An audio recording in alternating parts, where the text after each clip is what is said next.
Hi, I'm Rose Oatley, and today we're going to be making some delicious skillet beef fajitas. Take a quick pic of your ingredients with your phone.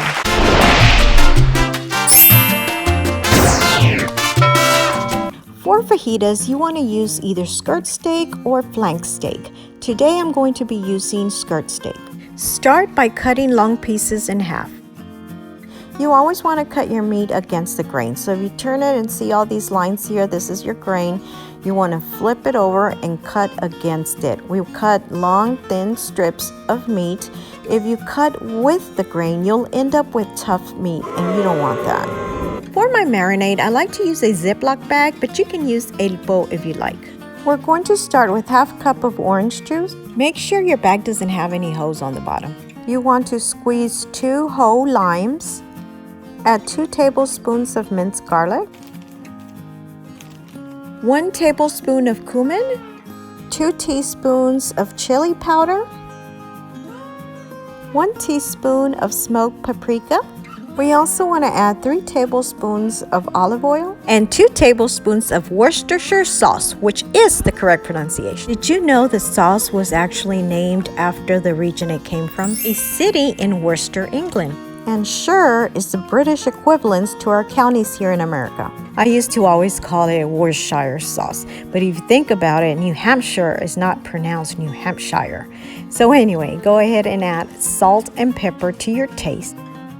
Now let's add all the fajita meat in the marinade. Before I forget, I'm going to add half a teaspoon of baking soda to help tenderize our meat. Let the air out and then marinate in the refrigerator for at least 2 hours or overnight. While prepping your veggies, let your meat sit out on the counter at room temperature so it isn't cold when you cook it. You never want to place cold steak on a pan because it will overcook the outer edges and dry it up. Moving on to our veggies, I'm going to be using half an onion and 4 different color peppers, but you can stick to 1 or 2 colors. You want to cut half an onion into strips. For your peppers, cut your ends off, deseeded, and cut in strips. Since I'm going to be using cilantro, I'm going to get a little bit of a head start and start chopping it up. Let's cut a couple limes too. Preferably, you want to use a cast iron skillet on medium-high heat. Make sure your pan is nice and hot and add 2 tablespoons of vegetable oil. Add your onions and bell peppers. Let's add a little bit of salt and pepper. You want to stir and cook for 6 minutes in medium to low heat. After 6 minutes, we want to transfer it temporarily to a bowl. To the same pan, you want to raise up your temp and add 2 tablespoons of oil. Before I add the beef, I want to make sure that I remove some of the moisture in my meat, so I'm just going to pat it with a paper towel. After your pan is nice and hot, you want to add your fajitas. You should hear a sizzle. If you don't hear that sizzle, then your pan's not hot enough. Also, don't overcrowd your meat. If you have to cook in batches, please do so. They won't take long to cook anyway. You want to cook on each side for 2 to 3 minutes. Now that the second batch is cooked, I'm going to add my first batch back in the pan. And my bell peppers and onions as well. Let's give this a quick mix and marry everything together. With my stove temp at about a 2, I'm going to squeeze a whole lime on top. Oh my gosh, guys, I wish y'all could smell this. This is smelling so yummy. You want to go ahead and add a little bit of salt and pepper to your taste, and we're going to give this a quick mix. We're going to top this off with a little bit of cilantro, not too much because we will be adding it to our toppings as well. I'm going to turn off the heat and let it sit for 2 minutes so that it can absorb all the delicious flavors. Now let's make a couple quick toppings you can add to your fajitas: Pico de Gallo and guacamole. We're going to start by finely chopping our cilantro. Next, we're going to cut a Roma tomato in half, and we're going to be deseeding it because we don't want it runny in our toppings. We want it nice and hollow. We want to dice our tomatoes. You want them in small pieces. I have half of a small red onion, and I like using red because it's nice and sweet, and we're going to be dicing this as well.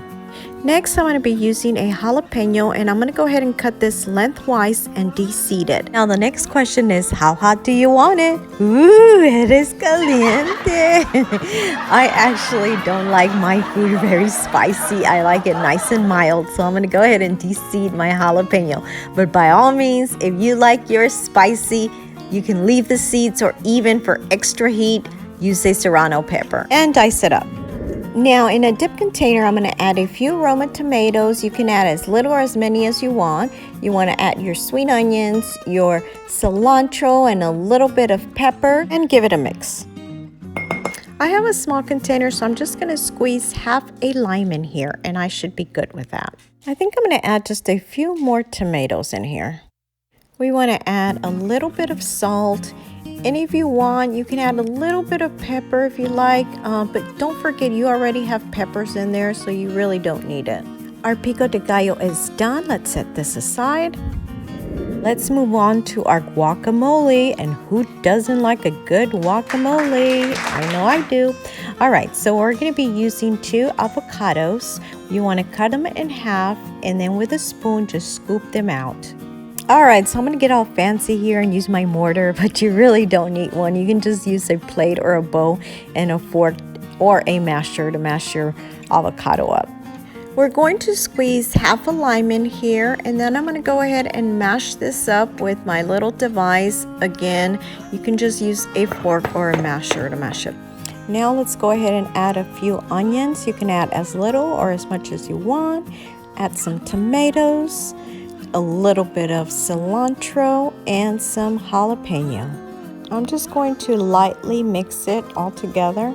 We want to add a little bit of salt to taste. I'm also going to add just a little bit of pepper, and you just mix it all together with a spoon. I'm just using my little device here.